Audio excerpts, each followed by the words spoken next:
First of all, welcome to our channel. Now we can see about dividend.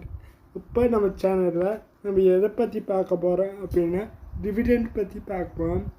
டிவிடெண்ட்னா என்னென்னா வரக்கூடிய ப்ராஃபிட்லேருந்து share ஹோல்டர்ஸ்க்கு ஒரு அமௌண்ட்டை தருவோம். அந்த அமௌண்ட்டை நம்ம என்னன்னு சொல்லுவோம்னா கம்பெனியால் dividend அப்படிம்பாங்க. Dividend is the part of distributed by the company to its shareholders return on the investment. நான் ஃபஸ்ட்டே சொன்ன மாதிரி தான் ஷேர்ஹோல்டர் நம்ம கம்பெனி எவ்வளோ இன்வெஸ்ட்மெண்ட் பண்ணியிருக்காங்களோ அதுக்கு தகுந்த மாதிரி அந்த வர ப்ராஃபிட்லேருந்து ஒரு போர்ஷனாக அவங்களுக்கு தகுந்த டிவிடெண்ட் அப்படிம்பாங்க. It is usually paid in cash or additional charge. அந்த அப்படி வரக்கூடிய அமௌண்ட்டை யூஸ்வலி என்னன்னு சொல்லுவாங்கன்னா கேஷும்பாங்க, இல்லைன்னா அடிஷ்னல் ஷேர்ஸ் அதாவது இன்வெஸ்ட் ஆகிருக்க அடிஷ்னல் ஷேராக போகும். Dividend are declare when the company earns sufficient profits they and decide to share them with owner.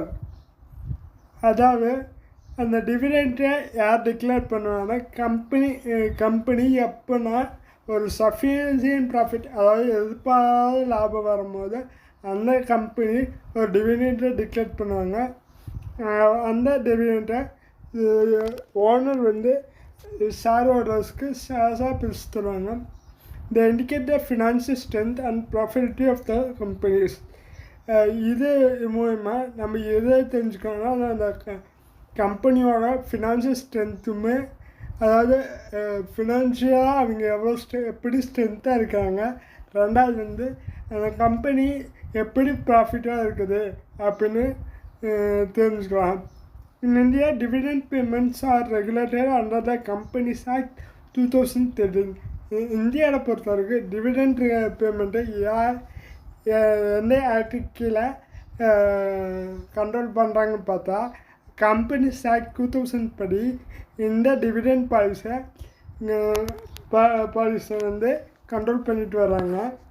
டிவிடெண்ட்டில் சில டைப்ஸ் இருக்குது, அதை நம்ம dividend types and regulate act in India. நம்ம இதில் இப்போ என்ன பார்க்க போகிறோம்னா டிவிடெண்ட் டைப்ஸுமே அதுக்கு சம்மந்தப்பட்ட ஆக்டுமே இந்தியாவில் இருக்கக்கூடிய டைப்ஸ் அண்ட் ஆக்டு பற்றி நம்ம பார்க்கலாம்.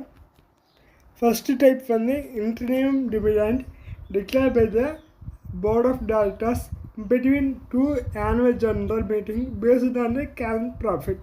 அதாவது ஃபஸ்ட்டு டைப் என்னன்னு பார்த்தோம்னா இன்டர்னியம் அப்படிங்கக்கூடிய ஒரு டிவிடெண்ட்டு.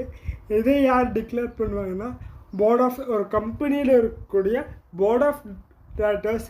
இது எப்போ டிக்ளேர் பண்ணுவாங்கன்னா 2 annual ஜெனரல் மீட்டிங்க்கு அப்புறம் இருக்கக்கூடிய current profit 2 annual general meeting முடிஞ்சதுக்கப்புறம் அப்போ இருக்கக்கூடிய கரண்ட் ப்ராஃபிட்டை வச்சு டிக்ளேர் பண்ணக்கூடிய டிவிடெண்ட்டை இன்டர்னியம் டிவிடெண்ட். ஃபைனல் டிவிடெண்ட்னா declare at the annual general meeting after approved by the shareholders. அதாவது இந்த ஃபைனல் டிவிடெண்ட்டை எப்போ டிக்ளேர் பண்ணுவாங்கன்னா ஆனுவல் ஜெனரல் மீட்டிங் முடிஞ்சதுக்கப்புறம் ஷேர் ஹோல்டர்ஸை அப்ரூவல் வாங்கிட்டு இந்த ஃபைனல் டிவிடெண்ட்டை டிக்ளேர் பண்ணுவாங்க. நெக்ஸ்ட்டு பார்க்க போது ப்ரிஃபரன்ஸ் டிவிடெண்ட். அதாவது ப்ரிஃபரன்ஸ் டிவிடெண்ட்னா என்னென்னா pay to the preference share holder at fixed rate before equity shareholders.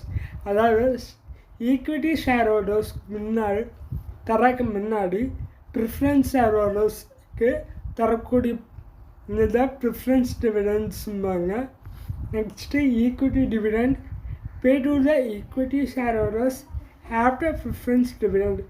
அதாவது ப்ரிஃபரன்ஸ் டிவிடெண்ட்டுக்கான ஷேர்ஸ் வாங்கினதுக்கப்புறம், அதாவது டிவிடெண்ட் வாங்கினதுக்கப்புறம் ஈக்விட்டி டிவிடெண்ட்காங்க வாங்கக்கூடியது தாங்க equity dividend. Next special dividend one time extra dividend declare when the company has surplus profit. அதாவது ஒரு கம்பெனியில் எதிர்பாராத லாபம் வரும், அப்போ ஒரு டைம் டிக்ளேர் பண்ணக்கூடியது தான் இந்த ஸ்பெஷல் டிவிடெண்ட். நெக்ஸ்ட் வந்து கேஷ் டிவிடெண்ட், அதாவது dividend paid in cash directly to the shareholders. அதாவது ஷேர் ஹோல்டர்ஸ்க்கு வந்து ஷேர்ஸை தராமல் கேஷை தர்றது தான் தரக்கூடிய டிவிடெண்ட் பேர் தான் cash dividend. Stock dividend or bonus shares, அதாவது dividend paid in the form of additionally shares instead of cash. அதாவது கேஷை தராமல் ஸ்டாக், அதாவது அன்சோல்டு குட்ஸ்மாங்க, இல்லைன்னா போனஸ் ஷேர்ஸ்மாங்க. போனஸ் ஷேர்ஸ்னால் முன்னாடியே தரல, அதாவது நெக்ஸ்ட் இயர் கொடுக்க வேண்டிய அமௌண்ட்டை இந்த வருஷமே தரக்கூடியது தான் போனஸ்ம்பாங்க. அப்படி வந்து இன்வெஸ்டர் தரக்கூடிய இது தான் bonus share. Relevant act in India, இதுக்கு ரெவலண்ட்டான ஆக்ட் இந்தியாவில் என்னென்னு பார்க்கலாம். Dividends in India are governed mainly under the companies act 2013 especially. அதாவது கம்பெனிஸ் ஆக்ட் 2013 படி கொஞ்சம் ஆக்ட் இருக்குது, அதுவுமே செக்ஷன் பற்றி இப்போ நாம் பார்ப்போம். செக்ஷன் 123, அதாவது 123 கம்பெனிஸ் ஆக்டு செக்ஷன் 123 படி declaration and payment of dividend. அதாவது இப்போ டிவிடெண்ட் கம்பெனி வந்து டிவிடெண்ட்டை டிக்ளேர் பண்ணிவிட்டு அதை வந்து ஷேர் ஹோல்டர்ஸ் பே பண்ணுறது தான் வந்து செக்ஷன் 123 எக்ஸ்பிளனேஷன். அது next section 124 unpaid dividend account. அதாவது என்ன பே பண்ணல அப்படிங்கும்போது இந்த செக்ஷன் 124 படி அண்டர் கம்பெனிஸ் ஆக்ட் படி 2000 படி நம்ம வந்து கோர்ட்டில் கேஸ் பெற்று நம்மளுடைய டிவிடெண்ட்டை வந்து கம்பெனிஸ்கிட்டேருந்து வாங்கிக்கலாம். செக்ஷன் 125, அதாவது investor education and production fund. Investor வந்து மேற்படி கற்றுக்கொள்ள அண்டு ப்ரொடக்ஷன் அவங்கள பராமரிக்கக்கூடிய ஒரு ஃபண்டு கம்பெனிஸ்லேருந்து வாங்கக்கூடியது தான் இந்த investor education and production fund. மொத்தம் 3 செக்ஷனுங்க. Section 123, section 124, section 125. இந்த 3 செக்ஷனில் ஏதோ ஒரு செக்ஷன் வந்து கம்பல்சரி கம்பெனியில் வந்து இன்வெஸ்டர்ஸ் ஷேர் ஹோல்டர்ஸ்க்கு வந்து இது டிவிடெண்ட்டை வந்து தரணும். Benefits of dividend. டிவிடெண்ட் மூலமா என்னென்ன பெனிஃபிட்ஸ் இருக்குது அப்படின்னா ரெகுலர் இன்கம், அதாவது டிவிடெண்ட் மூலமா அவங்களுக்கு வந்து ஷேர் ஹோல்டர்ஸ்க்கு வந்து இன்கம் இல்லாமல் வந்துகிட்டே இருக்குது. எனக்கு இந்த மாதம் இன்கம் இல்லைப்பா அப்படின்னாலாம் சொல்ல முடியாது. மாதம் அவங்களுக்கு வந்து இன்கம் வந்துகிட்டே இருக்கும். அதாவது மாதம் வருஷம் அவங்களுக்கு வந்து இன்கம் வந்துகிட்டே இருக்கும். Provide steady income to shareholders. அதாங்க நான் சொன்னதை ஸ்டெடிடு, அதாவது நிரந்தரமான இன்கமாக இருக்கும். Investor confidence. Regular dividends build trust among investor கான்ஃபிடென்ஸாக இருக்கலாம். எப்படின்னா நம்ம இன்வெஸ்ட்மெண்ட் பண்ண மணி நம்மளுக்கு கம்பெனி மூலிமா வந்துட்டே இருக்கோம் அப்படின்னு சொல்லி நாம் வந்து டிசைட் பண்ணிக்கலாம். Attract investments. Companies paying dividend often attract மோர் இன்வெஸ்டர். அதாவது ஒருத்தர் இப்போ எப்படி சொல்லாங்க, ஒரு ஷேர் ஹோல்டர்ஸ் வாங்கக்கூடிய டிவிடெண்ட் பொறுத்து அந்த கம்பெனி நிறைய பேர்த்துட்டு ரீச் ஆகும். அப்படி ரீச் ஆகிற மூலிமா மோர் தென் ஷேர் ஹோல்டர்ஸ் வந்து அந்த கம்பெனியில் இன்வெஸ்ட்மெண்ட் பண்ணுவாங்க, ஷேர்ஸ் வாங்குவாங்க. அப்படி இன்வெஸ்ட்மெண்ட் பண்ணி ஷேர்ஸ் இன்வெஸ்ட் பண்ணுற மூலிமா அந்த கம்பெனி க்ரோத் ஆகிறது மட்டும் இல்லாமல் அந்த கம்பெனி வந்து ப்ராஃபிட் அதிகமாக ஏர்ன் பண்ண அதிகமான ஷேர் ஹோல்டர்ஸ் இன்வெஸ்டர்ஸ் வந்து அங்கே செய்வாங்க. Indicates profitability shows that a company is earning profit.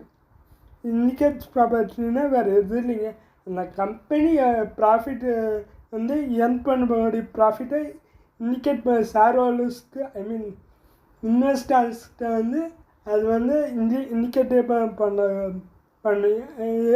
Indicate பண்ணணும்னா அப்போ தான் அவங்களுக்கு தெரியும் நம்ம சேஃப் ஜோனில் இருக்கிறோம் அப்படின்னு. இல்லைன்னா அவங்க வந்து கம்பெனிஸ் ஆக்ட் 2013 படி அந்த கம்பெனிஸ் மேலே கேஸ் பண்ணலாம். எனக்கு இப்படி வந்து அவங்க வந்து ப்ராஃபிட் பற்றி சொல்கிறதே இல்லை அப்படின்னு வந்து கேஸ் போடுவாங்க. இது மூலிமா இன்வெஸ்டருக்குமே கம்பெனிஸ்க்கு இருக்கக்கூடிய ஒரு குட்வில் வந்து குறையும். ஸோ இது வந்து எல்லா பெரிய பெரிய company, for example Reliance, Tata, indigo, இந்த மாதிரி இருக்கக்கூடிய பெரிய பெரிய கம்பெனிஸ் வந்து டெய்லி அவங்களோட ப்ராஃபிட்டை ஷேர் ஹோல்டர்ஸ்க்கு இண்டிகேட் பண்ணிகிட்டே இருப்பாங்க. இன்ஃபர்மேஷன் போயிட்டே இருக்கும். Wealth creation. Shares holders gain the returns in additional to share price growth.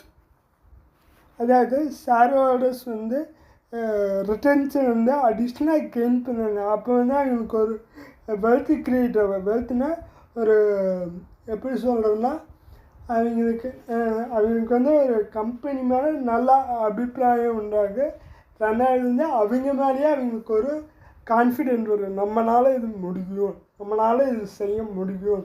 அந்த கம்பெனி மேலே இன்வெஸ்ட் பண்ணால் நம்மளுக்கு ரிட்டர்ன்ஸ் அதிகமாக கிடைச்சிட்டே இருக்கும் அப்படின்னு நம்ம வந்து இன்வெஸ்டருக்கு இது பண்ணாங்க. நெக்ஸ்ட் வந்துங்க financial stability signal. Consider dividends may reflect strong financial health. இது ஃபினான்ஷியல் ஸ்டெபிலிட்டி சிக்னல்ங்கிறது அந்த கம்பெனிஸ் மேலே இன்வெஸ்ட்மெண்ட் பண்ணுவதற்கு நம்ம ஃபினான்ஷியலாக ஸ்டேபிளாக தான் இருக்கோம் அப்படின்னு ஒரு சிக்னலை வந்து காமிக்கக்கூடியது.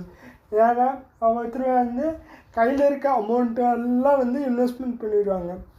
அந்த இன்வெஸ்ட்மெண்ட் பண்ண கம்பெனிஸ் வந்து டிஃபால்ட்டாக அவங்க வந்து அவங்களே எதிர்பார்க்க முடியாது, டிஃபால்ட்டாக சொல்ல முடியாது. ஃபார் எக்ஸாம்பிள் இந்த இப்போ சில வேறு கம்பெனிஸ் எல்லாம் இழுத்து மூடிடுறாங்க. ஃபார் எக்ஸாம்பிள் கோவிட்டில் சில கம்பெனிஸ் வந்து கோவிட்க்கு அப்புறம் அவங்களால ஸ்டேபிளாக இருக்க முடியல.